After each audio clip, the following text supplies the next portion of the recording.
Ahora vamos a hablar del manejo de la vía aérea. Entonces vamos a hablar de la secuencia de intubación rápida en el servicio de urgencias. Para profundizar el tema tienen este artículo de revisión sobre la inducción de secuencia rápida para intubación orotraqueal en el servicio de urgencias. Ahora, la pregunta es, ¿a quién y cuándo intubar? En general se va a intubar a todo paciente que se sospeche que no podrá mantener por sí mismo la vía aérea protegida. Es decir, en primer lugar a todo paciente con un Glasgow igual o menor de 9 puntos, no solamente en los casos de traumatismo cráneoencefálico. Aquel paciente que tenga un hematoma sofocante en cuello, el hematoma que sea pulsátil, creciente, que esté en expansión, aquel paciente que tenga obstrucción de la vía aérea por la causa que fuere, aquel paciente que tiene un trauma en la vía aérea o un trauma maxilofacial, aquel paciente que se encuentra agitado y que requiere sedación, aquel paciente con trauma torácico con hipotensión, aquel paciente con hipoxia post-reanimación, aquel paciente con parada cardiorrespiratoria, aquel paciente con estigmas de quemadura de la vía aérea, todo paciente con quemaduras extensas mayor del 40% deberá ser intubado, todo paciente con trauma raquimedular cervical, aquel paciente con choque severo y al paciente que tiene insuficiencia respiratoria e incapacidad para mantener la vía aérea permeable. ¿Qué valoración debemos realizar antes de intubar al paciente? La valoración, como todo en medicina general y en medicina, es la valoración ABCD. En la vía aérea, A, tener listos los dispositivos de manejo de la vía aérea. En la B, una buena ventilación, tener listos los sistemas de administración de oxígeno suplementario, es decir, tener listo la bolsa, válvula, máscara. En la C de circulación, tener listos los accesos venosos y la medicación para utilizar. Y en la D de difícil vía aérea, los predictores de vía aérea difícil, tenerlos claros. Recuerden que se debe valorar la apertura oral entre los incisivos. Si esta es menor de 4 centímetros indica vía aérea difícil. La distancia tiromentoniana desde el borde superior del cartílago tiroides, es decir, desde acá hasta el mentón. Si esta es menor de 6 centímetros es una vía aérea difícil. La distancia mentoesternal, es decir, desde el mentón hasta el borde superior del esternón, es decir, desde acá hasta acá. Si es menor de 12 centímetros es una vía aérea difícil y algunas variaciones anatómicas de los pacientes. Entonces recuerde, 4 centímetros entre incisivos, 6 centímetros distancia tiromentoniana y 12 centímetros distancia mentoesternal. Recuerde evaluar el Mallampati sin que el paciente haga fonación en clase 1, clase 2, clase 3 y clase 4. La clase 4, aquella donde solamente se observa el paladar duro. La clase 3, aquel paciente donde solo se observa la base de la úvula y el paladar duro. La clase 2, aquella donde se observa la úvula y los bordes o los pilares palatoglosos y un poco del paladar blando, y la clase 1 donde se observa todo, completamente el paladar blando. Estos son los ejemplos. Este es un Mallampati 1, este es un Mallampati 2, este es un Mallampati 3 y este es un Mallampati 4. Este sería un Mallampati 3. Este es el Cornac Lehane, lo pueden utilizar y explicarle al anestesiólogo que cuando ustedes al realizar la laringoscopia directa, qué fue lo que observaron en la laringe, si la observaron completamente, si observaron la laringe un poco más distorsionada, si no se observaron las cuerdas vocales o si ni siquiera se observó la epiglotis. También realicen el Macocha Score, les va a permitir verificar la probabilidad de intubación orotraqueal según el Malampati, según la presencia de apnea del sueño, según la disminución en la movilidad de la columna cervical, según la apertura oral, si el paciente está en coma, si hay hipoxemia o si no es un anestesiólogo el que realiza la intubación. Entonces, esta es la secuencia de intubación rápida. Recuerde en 10 minutos preparar todos los materiales y elementos para realizar la intubación. En 5 minutos realizar la preoxigenación. En 3 minutos realizar el pretratamiento. En la hora 0 realizar la parálisis con inducción. Y posteriormente realizando la protección, el posicionamiento del tubo y después todas las maniobras para la post-intubación. ¿Qué materiales debemos tener listos y preparados? Obviamente el laringoscopio con las hojas curvas, el Macintosh, para colocar la punta en la vallécula y las hojas rectas, las clases Miller, para colocarlas en las epiglotis. También si hay disponibilidad, pues utilice los videolaringoscopios. Recuerde los números de tubos orotraqueales. Para mujeres entre 6.5 a 7.5, hombres entre 7.5 a 8.5. Entonces apréndaselo de memoria. Mujeres pida un número 7 y hombres pida un número 8. Para los pacientes pediátricos solicite y haga este cálculo, edad sobre 3 más 3 y pues ahí sabrá qué tubo solicitar. Y para los recién nacidos, dependiendo de el término o si son pretérminos o muy pretérminos, utilizará tubos número 1, ceros o 0 ceros. Recuerde la morfología de los tubos orotraqueales, la conexión acá a este nivel proximal, a la oxigenación o a la suplementación de oxígeno, ya sea a la válvula, bolsa válvula máscara, es decir, el ambú, el neumotaponador acá, que una vez insuflen con el balón de control acá administrando los cc de aire, se inflará acá, como en este caso, y taponará pues la tráquea. Estos son entonces los implementos, los materiales que usted debe tener listo: el laringoscopio de nuevo, los guantes, el ambú, el tubo orotraqueal y la jeringa para el neumotaponador. Recuerde utilizar las cánulas orofaringeas o nasofaringeas si la boca se encuentra obstruida. Recuerde introducirla a nivel de la curvatura labial y en sentido contrario a cómo va a quedar, es decir, no ingresarla de esta forma, sino ingresarla de esta forma, y una vez dentro de la lengua se hace el giro para que quede como se observa en la imagen. Estas serán las cánulas nasofaringeas y estas las cánulas orofaringeas. Estas las puede utilizar mientras que se está dando soporte ventilatorio con el ambú, para que no se obstruya la lengua, la vía aérea con la lengua.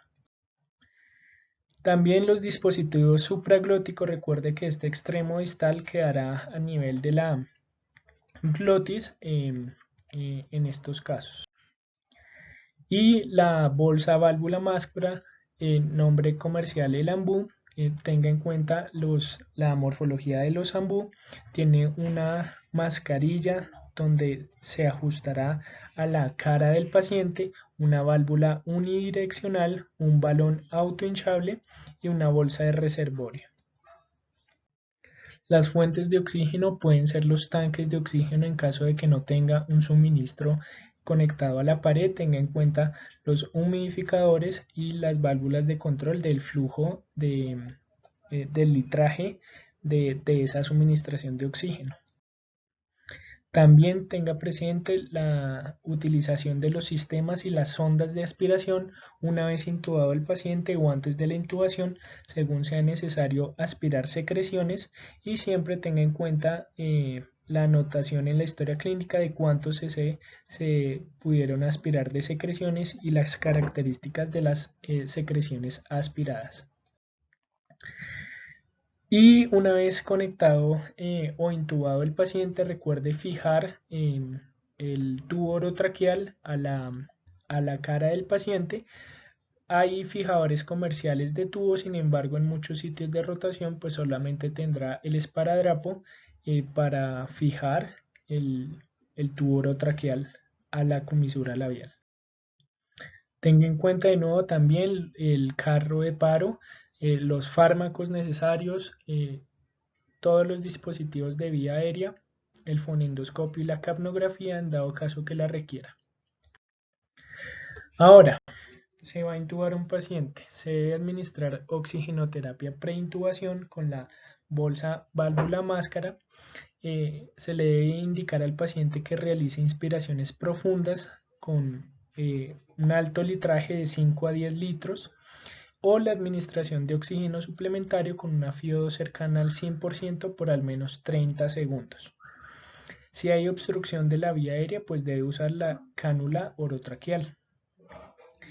En pacientes que se requiera administrar estas FIO2 tan altas, se debe realizar con máscaras de no reinhalación o un sistema semiabierto.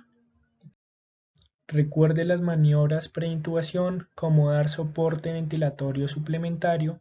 Recuerde realizar con los 3 dedos de la mano izquierda sobre la comisura mandibular y con los 2 dedos restantes, el primero y el segundo, una maniobra o como una maniobra en C y en E para permitir la fijación y el sellado de la mascarilla sobre la cara del paciente, para así dar la ventilación con el ambú. De igual manera, como se observan en las gráficas, vean cómo el doctor se encuentra realizando la maniobra en C y en E, es decir, la C con los 2 primeros dedos sobre la mascarilla del ambú y con los 3 dedos sobre la comisura del ángulo mandibular, asegurando así la fijación de la mascarilla del ambú sobre la cara del paciente.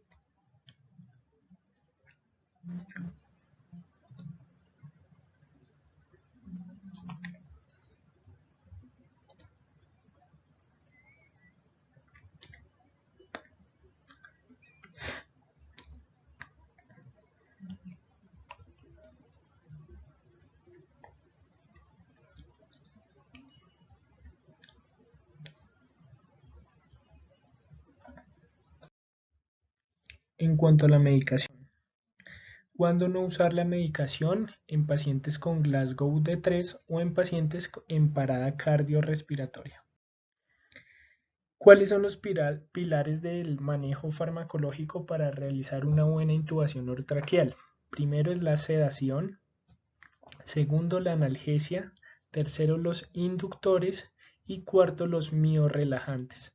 El miorrelajante en el paciente consciente que no se relaja adecuadamente y no permite las maniobras de introducción del tubo orotraqueal.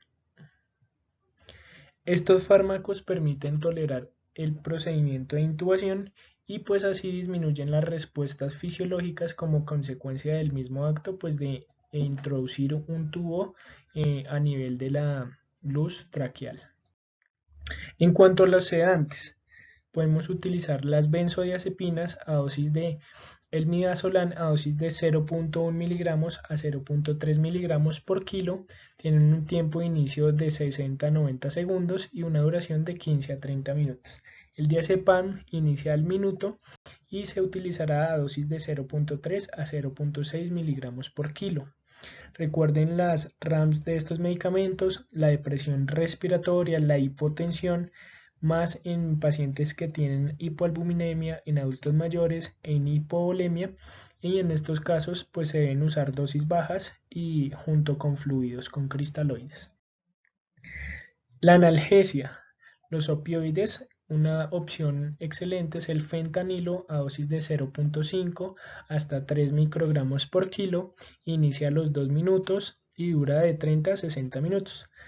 El fentanilo otorga gran estabilidad hemodinámica, pero tenga cuidado con el tórax leñoso y cuando se presente mejora con los relajantes musculares. También el fentanilo disminuye la presión intracraneal y atenúa la respuesta simpática.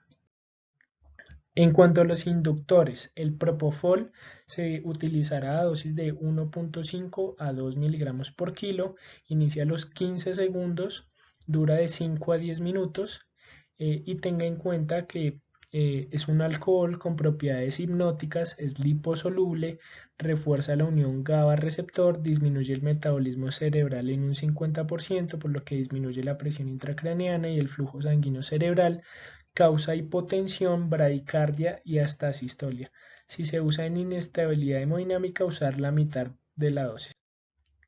La otra opción es el etomidato a dosis de 0.3 a 0.6 miligramos por kilo, inicia a los 15 segundos, dura de 3 a 12 minutos, produce rápido despertar por redistribución, es un derivado del imidazol, refuerza la unión GABA, inhibe la excitación, es estable hemodinámicamente y disminuye el flujo sanguíneo cerebral por vasoconstricción cerebral y produce poca depresión respiratoria. Por lo que vean que en pacientes hemodinámicamente inestables es útil el etomidato. El otro inductor es el tiopental, se puede utilizar a dosis de 2 miligramos por kilo. Si es un adulto mayor, utilice 1 miligramo por kilo y en pediatría, en pacientes pediátricos, 3 miligramos por kilo. Inicia a los 30 segundos y dura de 5 a 10 minutos. Se debe administrar al 2.5% y con solución salina porque con lactato de Ringer se precipita. Es un derivado del ácido barbitúrico, activa el receptor GABA, disminuye el flujo sanguíneo cerebral, la presión intracraneana, el metabolismo lo disminuye a un 50%, el cerebral, produce hipotensión, depresión respiratoria, libera histamina y puede precipitar una crisis de porfiria. La ketamina a dosis de 1.5 a 2 miligramos por kilo, inicia a los 45 al minuto, dura entre 10 a 20 minutos, es un derivado fenilciclidina, produce anestesia disociativa por antagonismo del NMA, produce también analgesia por receptores opioides, produce estabilidad hemodinámica y es útil en shock y trauma más que el etomidato. Entonces, por lo tanto, pues prefiera la ketamina en pacientes con inestabilidad hemodinámica. En cuanto a los relajantes neuromusculares, la succinilcolina a dosis de 1.5 miligramos por kilo inicia a los 45 segundos, dura de 6 a 10 minutos. Recuerde diluirlo a 10 cc de solución salina.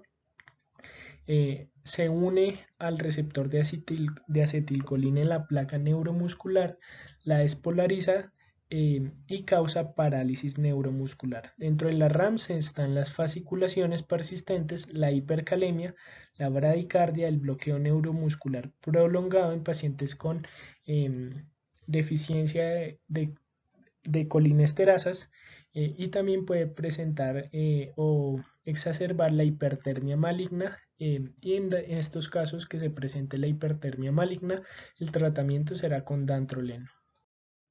Otro relajante neuromuscular es el rocuronio, se utiliza a dosis de 0.6 a 1.2 miligramos por kilo, inicia al minuto de haber administrado, dura de 40 minutos a una hora, es útil para utilizarlo en pacientes con estómago lleno y en pacientes con contraindicación a la succinilcolina. Compite con la acetilcolina y evita su unión y genera un bloqueo neuromuscular pero no despolarizante. Está contraindicado en falla hepática, en insuficiencia hepática y una vez está con relajación muscular el paciente y es difícil de intubar el paciente y de ventilar, se pone en riesgo la vida del paciente, por lo que en estos casos la reversión será con Sugamadex 16 miligramos por kilo, ya que este encapsula el rocuronio. La otra opción es el becuronio a dosis de 0.1 miligramos por kilo. Tiene una latencia de 3 minutos, por lo que si no hay rocuronio y el paciente tiene estómago lleno, se administra y a los 2 minutos se administra el hipnótico, es decir, el paciente en que no se puede utilizar el rocuronio y tiene estómago lleno, se administra el becuronio y 2 minutos después se administra el hipnótico, es decir, por ejemplo, propofol o tiopental, el que se elija. Recuerde reconstituirlo en 10 cc. Este igualmente es un bloqueador neuromuscular no despolarizante y su reversión será con su Gamadex 16 miligramos por kilo. Recuerde entonces de nuevo, se coge el laringoscopio así como se observa en la imagen con la mano izquierda, independientemente si la mano dominante es derecha o izquierda, siempre se coge con la mano izquierda, así como se observa en la imagen, y a nivel de la comisura labial contralateral se ingresará la hoja del laringoscopio, así como se observa en la imagen, por la comisura bucal lateral, desplazando la lengua, la base de la lengua, y traccionando el laringoscopio hacia el anterior, no como en palanqueo, sino traccionándola hacia superior y anterior. Una vez traccionada la palanca hacia anterior, sin realizar la maniobra de palanqueo, porque corre el riesgo de quebrar los dientes de los pacientes, se observará la laringoscopia directa, observándose las cuerdas bucales al fondo, como se observa en la imagen.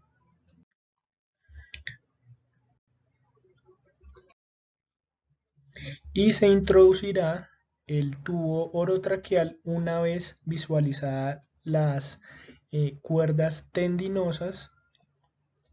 Recuerden reconocer las estructuras anatómicas, recuerde la epiglotis, la vallécula, la base de la lengua acá, la glotis y las cuerdas tendinosas, cuerdas verdaderas y cuerdas falsas, los cartílagos aritenoideos, y este lugar se dirigirá hacia la luz esofágica.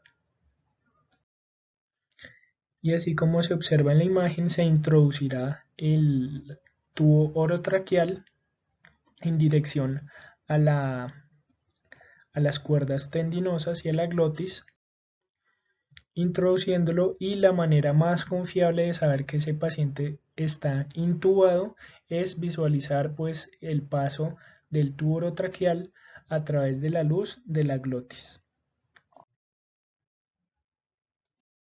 ¿Hasta qué punto se debe introducir el tubo? Una vez marque 22 centímetros el tubo orotraqueal, en la comisura labial se dejará en ese punto. Les dejo estos 11 puntos sobre las maniobras para la intubación orotraqueal para que lo repasen de nuevo detenidamente.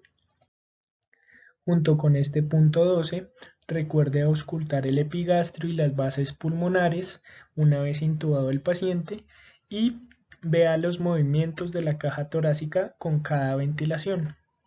Recuerde estas contraindicaciones para la realización de la maniobra Selig y Burp. Y una vez el paciente intubado, se debe administrar la oxigenoterapia postintubación conectando el ambú al tubo orotraqueal, iniciando el flujo a 10 litros por minuto con una FiO2 al 100%.